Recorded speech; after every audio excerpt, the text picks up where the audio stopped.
It's 2025 and for some reason, Indians are just loving crypto. Why? Because we are number one on the charts. What's really the reason behind this crypto comeback? We will be talking about it on the show because that is our big tech story. Plus, the new shiny iPhones are in the Tech Today studio. We'll be giving you a first look what these phones offer and why you should watch this segment before you make that final buying decision. Everything about the new iPhone. Plus, we have a lot of AI tools, futuristic gadgets on the show, and I hope you enjoy them, by the way. This is Cyrus, and welcome to a brand new edition of the Tech Today show. Let's kick off things with the top headlines of the week.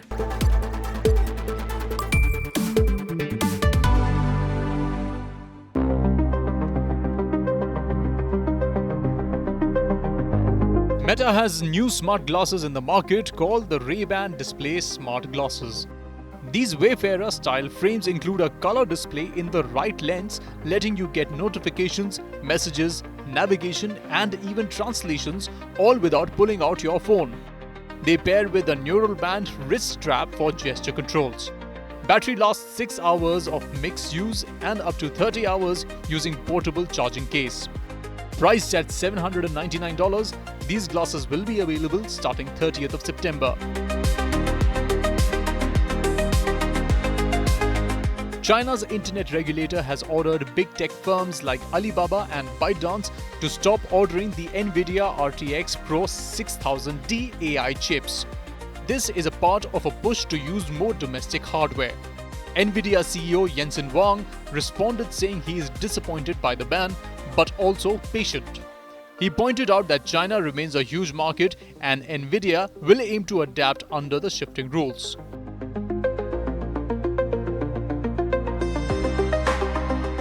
YouTube just dropped its biggest live update yet. Creators can now stream both vertically and horizontally at the same time using AI to generate shots from highlights, launch interactive games, and offer membership-based access during live streams. Rehearsal mode and real-time mobile reactions have also been added. It's a major push to make live content more engaging for viewers and powerful for creators.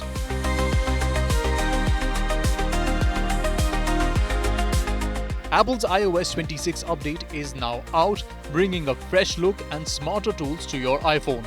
There is a new liquid glass design with more translucent elements and motion effects, more dynamic home and lock screen behavior, live translation in messages and FaceTime, redesigned apps like music and maps, better privacy filters and call screening, plus a lot more. You can download the new iOS 26 on iPhone 11 series and beyond.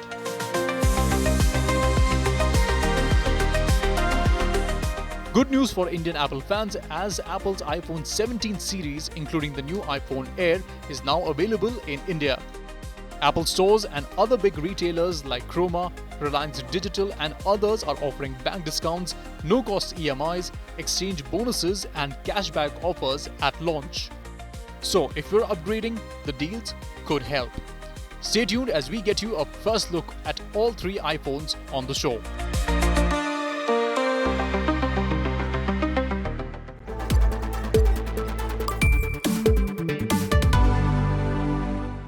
This week's big tech story is kind of a blend between tech and finance. It's a bit serious, so please stay with me. I'll try to keep it light. Take a pause because what I am about to tell you might just blow you away. India right now is one of the top 5 countries in the world that imposes heavy taxation on crypto. That's about 30%. Not only that, for each transaction you do, you have to pay 1% TDS. Now, when you hear these numbers, anyone would think that people in India would not be interested in crypto at all. And that's kind of the confusion here. Get this.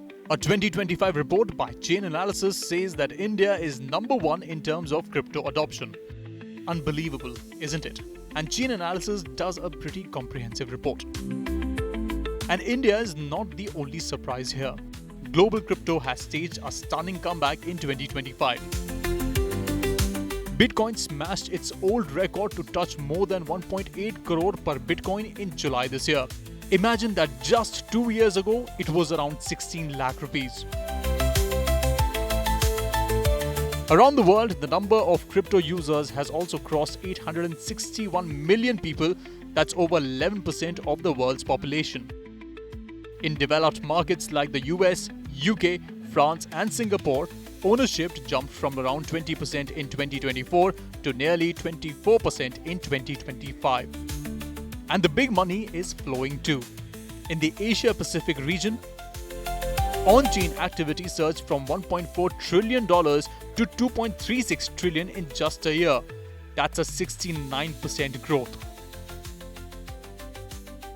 In total, crypto transactions worldwide in 2024 touched around $10.6 trillion, up more than 50% from the year before. And while recording this episode, the entire market is worth more than $4 trillion. That's big. So here's the big question. How has this digital currency bounced back so strongly? Let's try to break it down, but I'll try to make it as simple as possible. First, let's talk about the real tech behind it. At the heart of it is blockchain. Think of it as a digital ledger that records every single transaction. But instead of one central server, it's copied across millions of computers worldwide. That makes it transparent, almost impossible to tamper with, and free from control of a single government or bank. Back in 2021, crypto's market cap hit $3 trillion. Even in India, at one time, every celebrity was endorsing crypto and it was booming. But then came the infamous crash of 2022. Coins lost over 70% of their value, exchanges collapsed, and scams like FTX shook investor confidence. In India, the government announced a flat 30% tax during the union budget, which tanked the Indian crypto market as well. For the taxation of virtual digital assets shall be taxed at the rate of 30%, 30%, on payment made in relation to transfer of virtual digital asset at the rate of 1% of such consideration above a monetary threshold. Many said that the party was over and crypto was done. But by 2025, crypto hasn't just bounced back, it's bigger than ever. But how exactly has this happened? Well, there isn't a definite answer, but we feel it could have something to do with the pro-crypto president. With the US government adopting crypto as a strategic tool in their arsenal to propel the hegemony of US, that's what changes completely everything, right? And Bitcoin solidifying its position as the digital gold, which we from the industry have been saying for quite a long time. Now that is being cemented in the market, and then US clearly sees this, and they have adopted this as their strategic tool, and that's what is leading to this entire surge. Not only that, somehow investors have found faith again in this tech, and institutional money started pouring in when companies started building their Bitcoin reserves. Younger investors are leading the charge, as even in India, 71% of crypto investors are below 35 years. But the big impact has been policy shifts in the US and Europe, which are giving legitimacy, with adoption hitting record highs. Millions of Indians continue to trade and invest and build in this current ecosystem. For some, it's about the opportunity that they have in front of them. For others, it's all about bypassing traditional systems that are maybe too slow or just too expensive right now. Now, here's the thing. There is a paradox here. Heavy restrictions on one side, but record adoption on the other, which just amazes people. It's because of three major factors. Part one, we are a country of billion-plus population with high internet and mobile smartphone penetration. The second thing, Bitcoin as an asset has given more than 100% year-on-year return, much better than most of the other assets that are available for a retail customer to invest in. And the third thing, from the regulatory point of view, not just in India, globally, there has been a lot of positive things that have moved forward for crypto. Between 2021 and 2024, dozens of Indian crypto startups shifted base to Dubai and Singapore. Polygon, ZepPay, CoinDCX. Many of their top leaders moved operations overseas. India produces the talent, but the business and the tax revenue flows out. If you are a crypto company, like you are doing blockchain business and which interacts with crypto, blockchain and crypto are very different. In those scenarios, I don't think like we have a clear regulatory system inside. And then the thing is that you can have any department which might have any kind of suspicion on you, or they want to investigate, they will come, and then it creates such a large hassle for the startups that they decide that okay, I don't want to deal with this right now at this phase of my startup journey. I just simply move out. So what's next? Central banks are already experimenting with digital currencies. Institutional investors are piling in. And despite the growth, the risk remains. Thefts in 2025 have already crossed $2.17 billion, higher than all of last year. And even today, there are several crypto scams running in India that people fall prey to. I feel that's because of a lack of awareness, and if we don't talk about it, more people will suffer. For India, the choice is clear. Either embrace regulation that nurtures innovation or risk losing out on one of the biggest technological and financial revolutions of our time. And for this to happen, policymakers need to know the tech. Many times the people who are consulting government in these things, when I meet them, those people are like proper enterprise people, right? Like consulting background and all that. They have no clue what is going on the ground, right? Like, and they just talk in terms of the presentations and boardrooms and all that.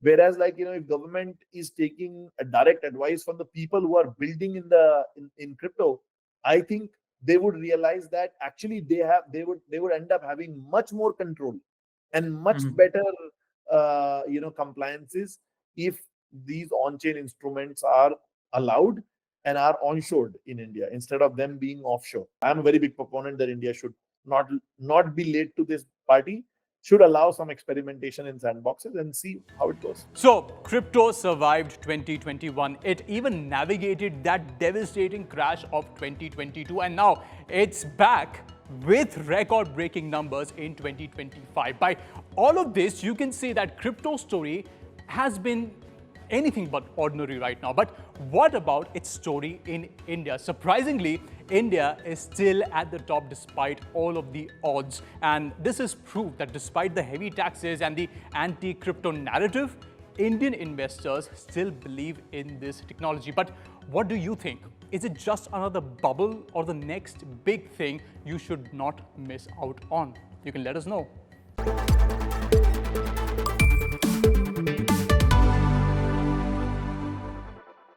Here on the Tech Today show, I live up to my promises because I promised you the new iPhones and here they are. But the studio right now isn't the right spot to unbox them, right? I want you to see them up close of what they offer, especially this color, which is just like creating a lot of buzz on social media. So let's change the aesthetic a little bit and check out the new iPhones.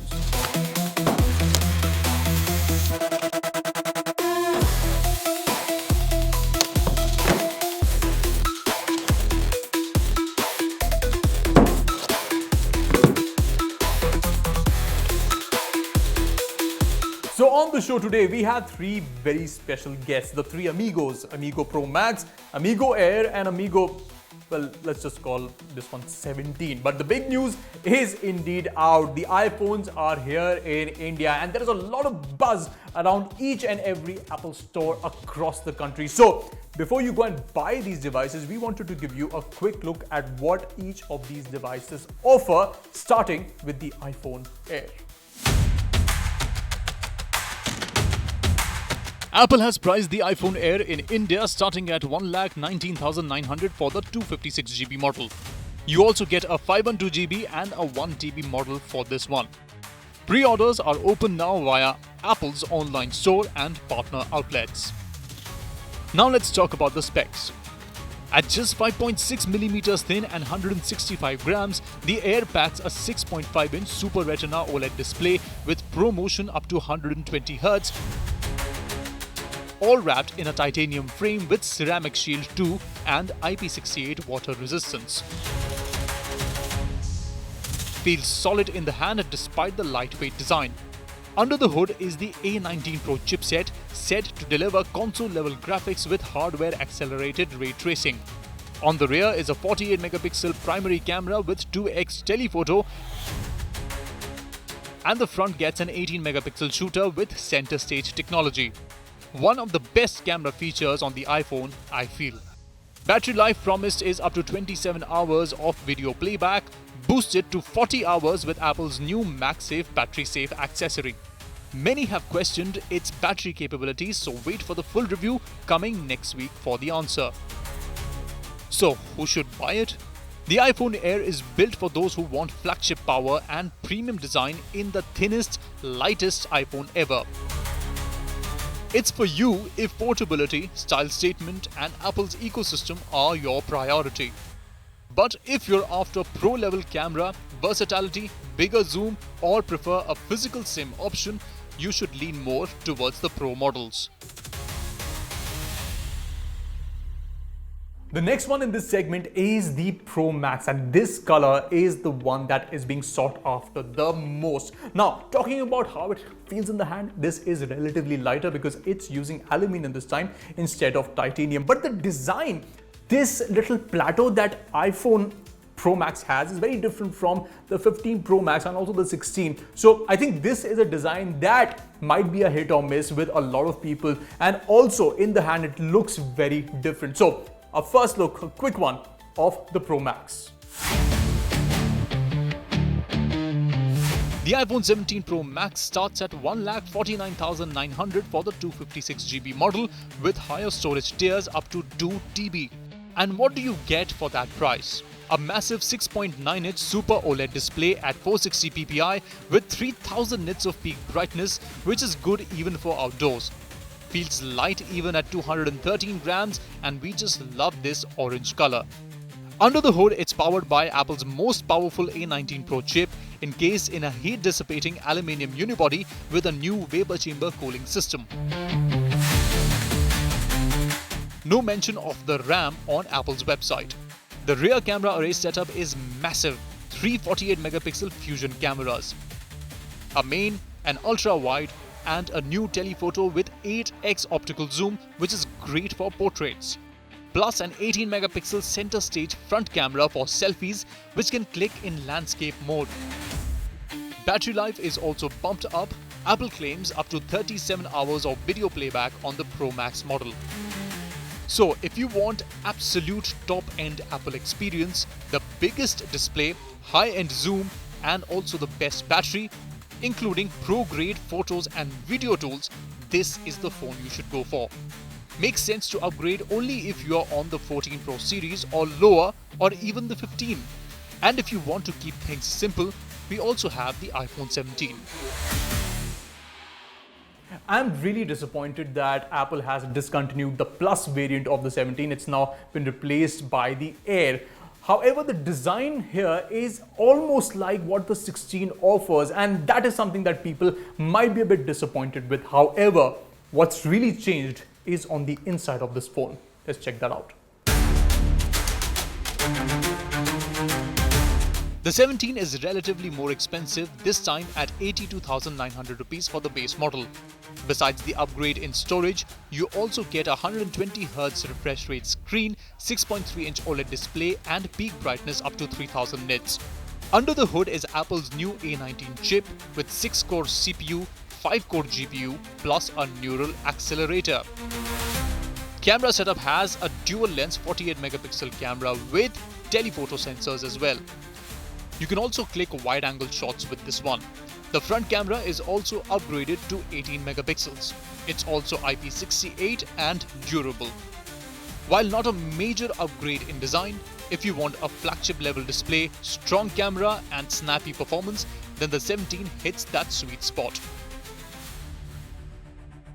Alright, so you need to tell me which of these three iPhones are you going to buy, because each of these has its own USP and each of it is special in its own way. Remember, you can always write to us and tell us which of these do you think is better, and if anything about these phones is confusing you, we're always there to help. And remember, these phones are right now trending.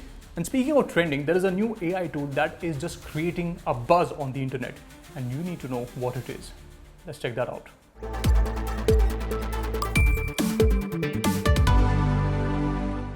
Nano Banana. Now, this isn't the name of a new mini banana split ice cream recipe. Rather, it's the name of Google's new AI image creator that Indians, by the way, have just gone bonkers about. Why?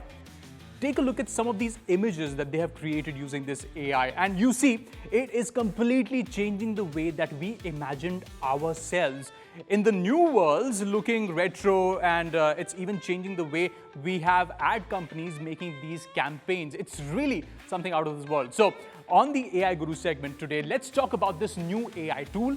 What is it and how it's different from anything that you've seen till now, and why, by the way, you should be careful when you're using tools like these.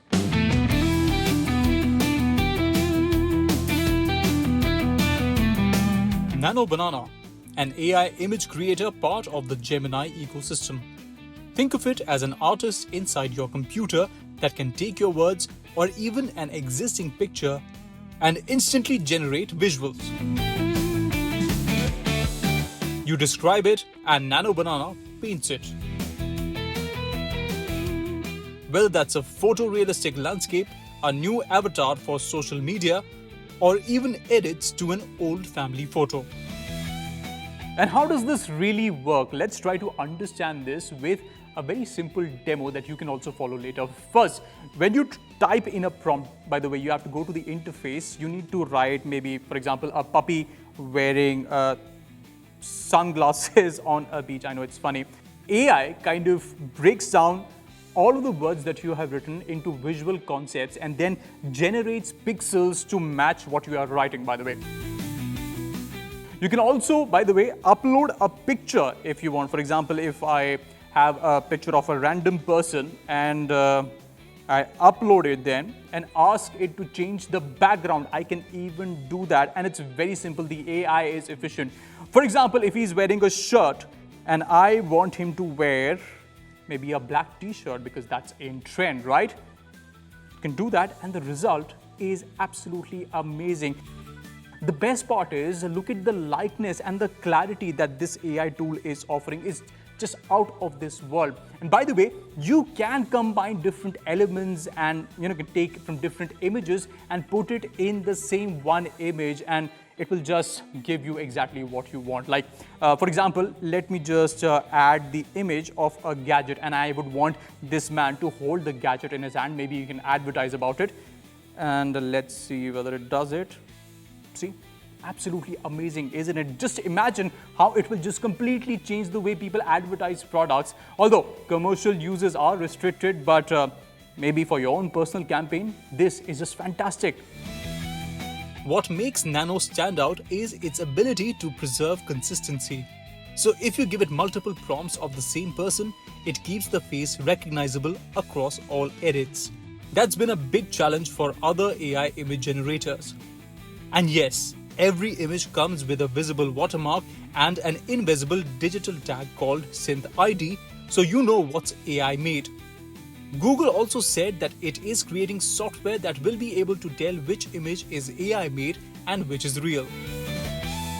But like every other technology that comes up, there are limitations and also dangers that you need to worry about.